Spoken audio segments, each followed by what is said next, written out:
Good afternoon, everyone. Hi. You're very welcome to today's brief meeting of the Rotary Club of Kilkenny.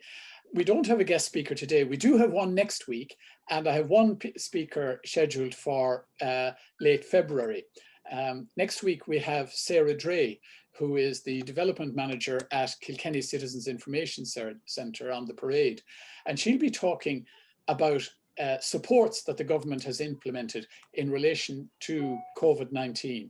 These would include social welfare benefits for both employers and employees. And she'll be looking at how things have changed, the type of queries that they have got in the last couple of months and in the last couple of weeks, and how they have responded to them. The Citizens Information Centre is unique in that it offers guidance and advice on a range of topics. If you have a social welfare query and you ring up social welfare, they will give you the answer to that query, but they won't necessarily be able to tell you the tax implications of their answer or the employment implications of their answer. It will relate just to social welfare. In the same way, if you ring up the revenue, they'll tell you what the revenue rates are, and whatever your query is, they'll answer it in relation to revenue, but they won't be able to draw the strings together as to how that affects social welfare entitlements or how it might affect your employment rights. So the Citizens Information Service will be able to draw all the strings together and see how one state intervention can affect another. So I think that should be interesting, both from an employer's perspective, and I know a lot of people in Rotary Kilkenny are employers, but also from a beneficiary's perspective. So that takes place on Monday next.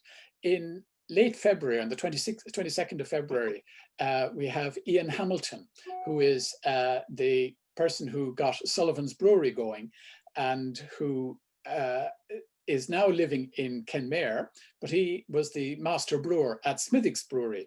And he's also a geologist by interest rather than by profession. So he did a talk to the Kilkenny Archaeological Society a couple of years ago on the history of Smithwick's Brewery from 1710 and before, when it was St. Francis Abbey, right up to the time of its closure. And so he will be talking both on brewing in Kilkenny and how that evolved over the centuries and how it's still producing beer. I don't know, do any of you know Ian? Yes, I know Ian. I didn't realise he was gone to Kenmare. Yes, he moved. He and Lillian moved in November, Right. and they both their adult children are working in Dublin. So he wanted to move by the sea. And I don't think, no matter how coastal erosion happens, Kilkenny is never going to be by the sea in our lifetime, at least. Anyway, so they're the two. They're the two that have been planned for the moment. If any of you have ideas as to who we could invite, please let me know.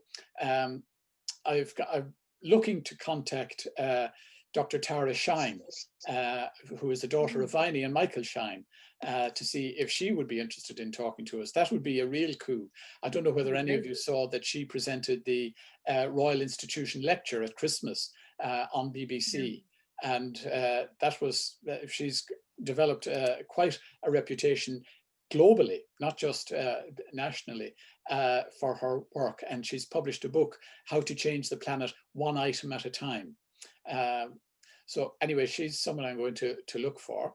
But if any of you have any ideas amongst our own members who could give us a talk on something that would be interesting and that we wouldn't necessarily know an awful lot about.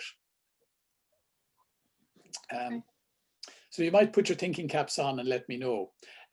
The other thing I wanted to discuss today was the Remembrance Tree fundraising campaign. I didn't look it up today, but it crept over just over the €2,000 mark when I put a donation in myself. And I was number 41 to donate. So all of the work that we have done in that Facebook, newspaper, radio, personal persuasion has only generated 41 donations, some from outside of Rotary. In fact, quite a lot from outside of Rotary. And that means that our own members haven't necessarily flocked to the website. And I know that we have made a number of demands on our number of requests to our members over the last year for various fundraising projects. And people really did respond, especially on the Aid to Lebanon fundraising campaign. People really responded to that very positively. I'm just wondering, is there anything we can do or anything more that we should do to generate more income for that project? It's up on iDonate until the 23rd. Roshan, you set it up. Can we extend that, or should we extend that? I think we probably can. I haven't looked into that, but I'd say we probably could. The question Should we, though? Should we? Is it worth it? Keep it going. Yeah, I mean, would it be better just simply to say, right, we set ourselves a goal of 5,000. We've got 40% of the way. It's time to make. We're not going. It's not going to keep going. When there's no remembrance tree, no physical remembrance tree out there to draw people's attention to it. What do you think? Who were the beneficiaries again? Ian? It was the Carlow Kilkenny Home Care Team. Okay. And I think too, Ian. Yes, Ella? Sorry, I was just going to say, because it's historically associated with Christmas as well. Yes. I think maybe we should probably consider drawing a line under it and just, I suppose, accepting the defeat and that it wasn't as lucrative as we expected. But maybe we should look at maybe doing something similar-ish, maybe around Easter or something. Yeah. Now, other than that, the only other thing that I'd suggest maybe as an all-time, just to round up all our membership, is maybe to send out an email to all our members just saying that it's finishing now, but if they would like to contribute just before it does, that it would be gratefully received. That's really all I want to say about it. Yeah. Thanks.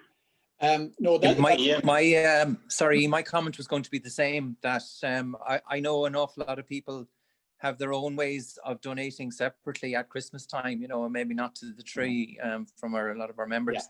Yeah. But I think just one final reminder, just to say, listen, this is closing on the 23rd with $2,000. We'd like to give it a little bit of a boost. Just one quick email to all members. That's all I would do, and then let it close. Yeah. Sorry, Ian, could I say I fully agree with that the email would be useful, but I don't see it as a defeat. I would not look at it as it being negative.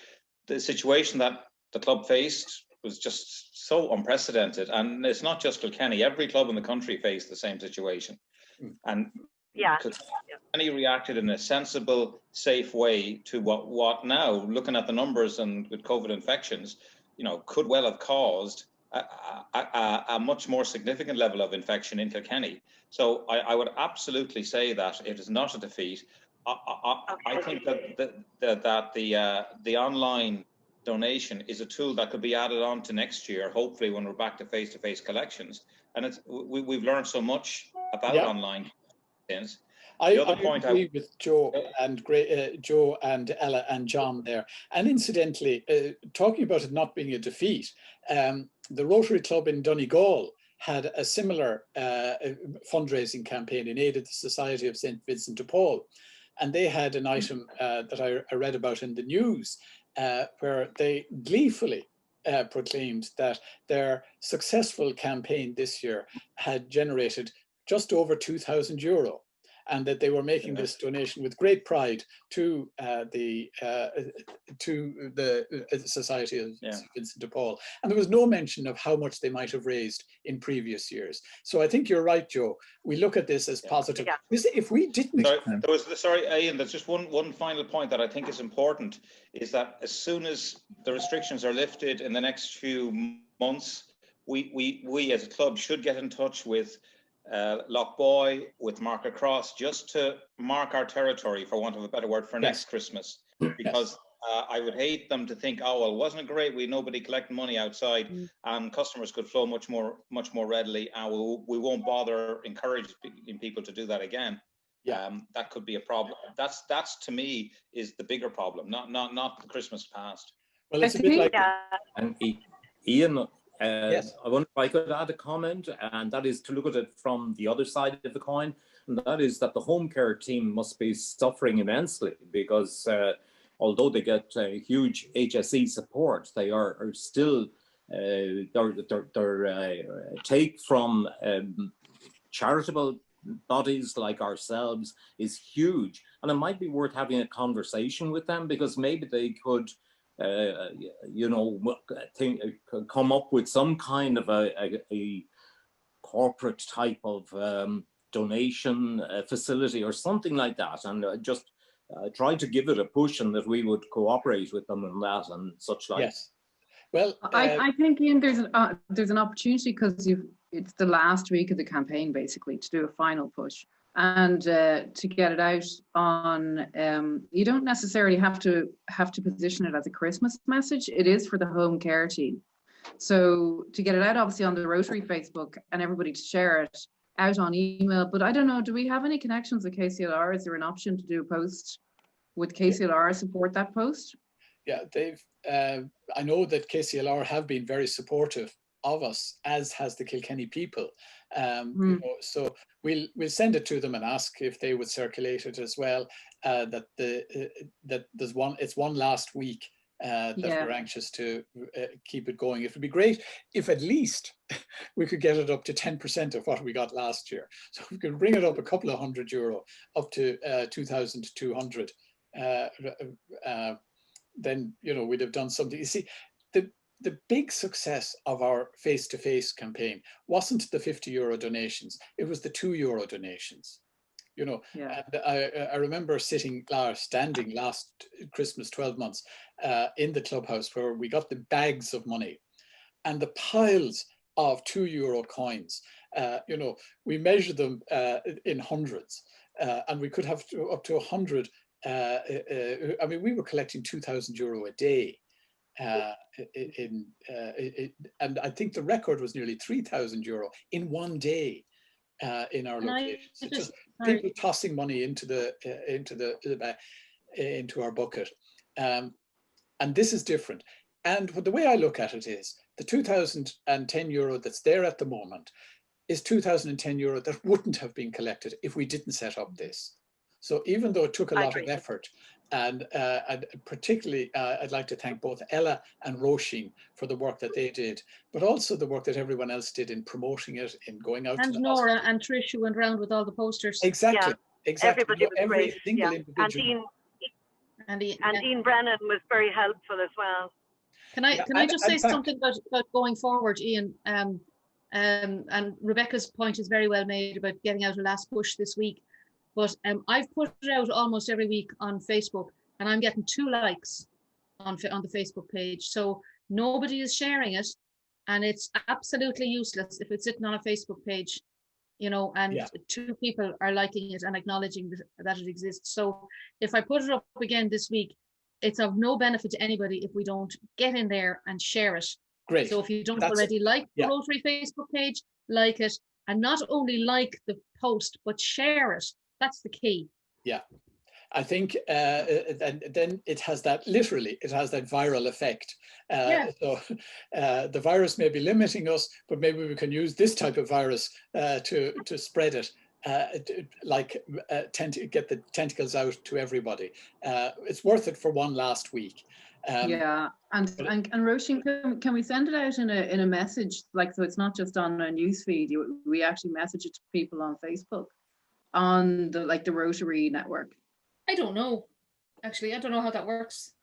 Yeah, so it just means people get a direct message into their into Messenger on Facebook. So they That's just the followers who are on the Facebook page. Yeah, yeah. Okay, I'll check that out. Thanks, Yeah. Rebecca. Yeah, Well, that's you can also do a group text. If you're texting people, if you have their numbers, you can do a group text for nothing. Well, Ian does that. Yeah. Yeah, that's the way I send out Yeah. the message that you get on Sunday evening about today's meeting. Yeah. I send it three ways. I send it to the council by WhatsApp. I send it by text to all our members, and then email to all our members for whom I have an email address. So at least this gets out to everybody comprehensively. You can't. The problem is that a lot of people, simply see it and ignore it. I mean, we have 58 members approximately. There are so many of them that are busy in their own lives, thank goodness, that they don't engage with what we're doing. But maybe, just maybe, when we come back, we'll be able to welcome them back fully into the Rotary fold. And Yeah, Ian, just as a final question, sorry, I was just going to ask, out of that 2,000 that we made, do we still have to pay for our posters from that? That we've already paid for the posters. So that is paid out of our fund, not out of the fundraising. Oh, right. Okay. I didn't understand that. Yeah. Okay. Yeah. Thanks, Ian. No, we paid for the 500 odd euro that it cost to produce the posters. It comes out of Rotary funds. We also made an undertaking that all the money raised, less the fees, would go to the home care team. So Ian, I have an envelope here with a few donations in it as well now. Yeah. It's not going to break the bank or anything, but I don't know what exactly is in it. Yeah. What we might do then is for one member of Rotary to go in with you and open them with you. Yeah, that's fine. Pardon? I have no problem. Yeah. It can stay there for the moment, do you know what I mean? There's no hurry on it, but it is there anyway. Great. No, but it'd be nice to know how much we've raised altogether between the two methods. And, I mean, the very fact that you made the clubhouse available, it just shows that it got money that wouldn't otherwise have come into us. So I think we need to thank you for that. No problem. Okay, I don't have an awful lot else to say, but I would like, first of all, to acknowledge the passing of Michael Mahoney on Wednesday last. We had a lot of people turn up on Friday for the Guard of Honor as the cortege passed the New Park Hotel. And I really want to express my appreciation to those who made the effort to come out and those who otherwise couldn't make it but sent their condolences, which we passed on to his widow, Claire. But we will be marking it, his passing. I understand that John Woodcock has as a photograph of us as we stood when the funeral passed, and I'll try and get those to Cyan, who will, I think, be submitting an obituary. Cyan, are you still there? Yes, I'm here. I just was hiding my sandwich that I was eating. Sorry. Yeah, that's okay. That's not only allowed but encouraged. You mentioned, Cyan, that you might be able to have an obituary. Has anyone submitted anything to you? No, not yet. I was going to drop you a message later because we don't have space for it this week anyway, and I didn't want to rush it. Right. So I was going to wait till afterwards, drop you a message and liaise with you on that. Okay, thank you. That's great to know, and I'm not sure who would be the best person to write that.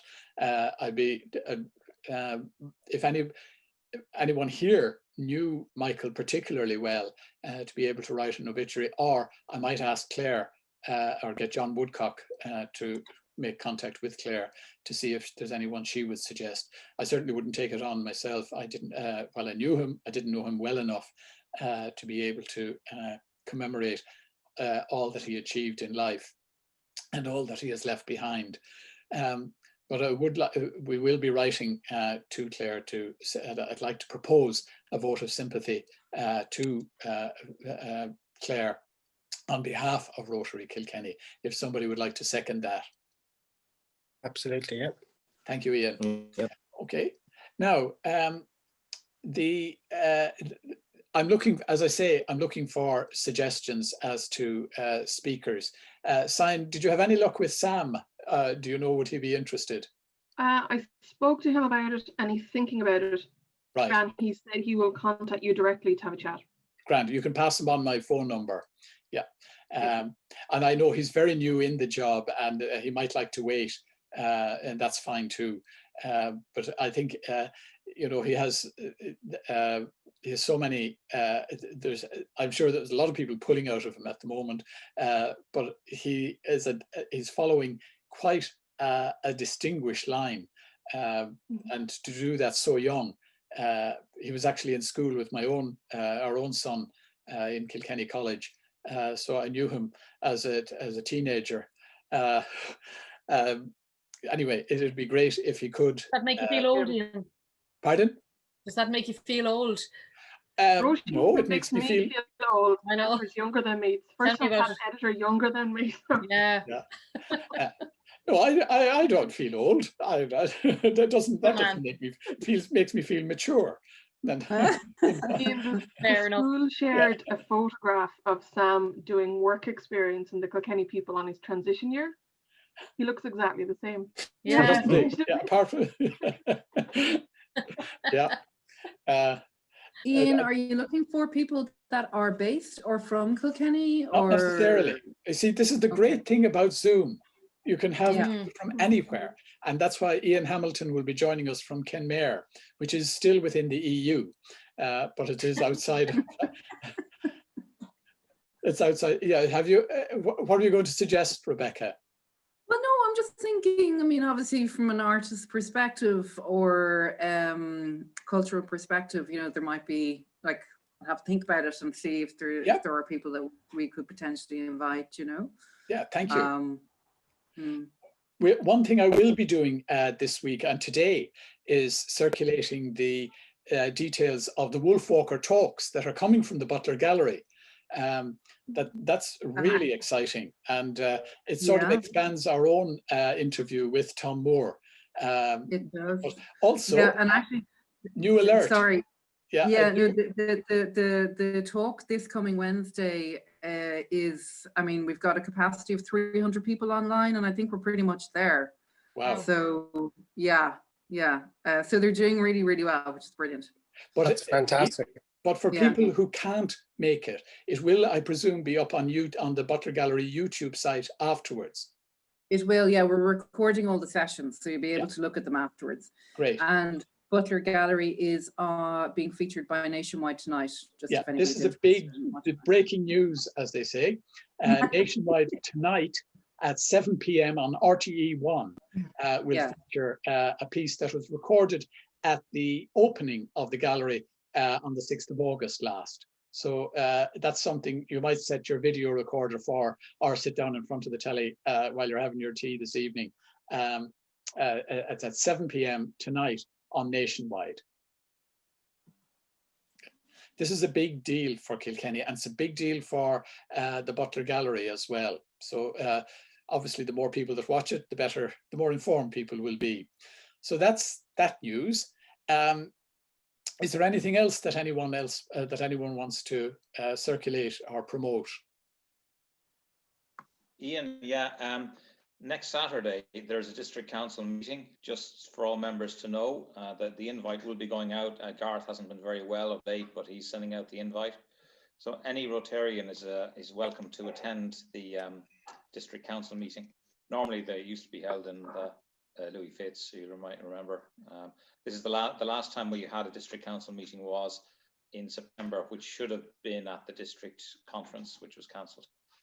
the district council meetings are a good way of finding out what's happening nationwide in Rotary. Obviously, this is an extremely challenging time, but it's a unique opportunity to slip in to a short session and find it out. We used to organize, when we were going, a couple of cars that might go up to the meeting in Dublin. And it meant being available at that time and being willing to give up a half of most of a day. But here you can do it from your own home. And it's something we would very much actively encourage people to join in on. I'll send everyone the link if you don't get it yourselves. Okay. So I'm going to draw the meeting to a conclusion unless anyone else has anything to say, and to thank you all for joining in today, and look forward to seeing you next Monday when Sarah Dre will be joining us at 1 o'clock.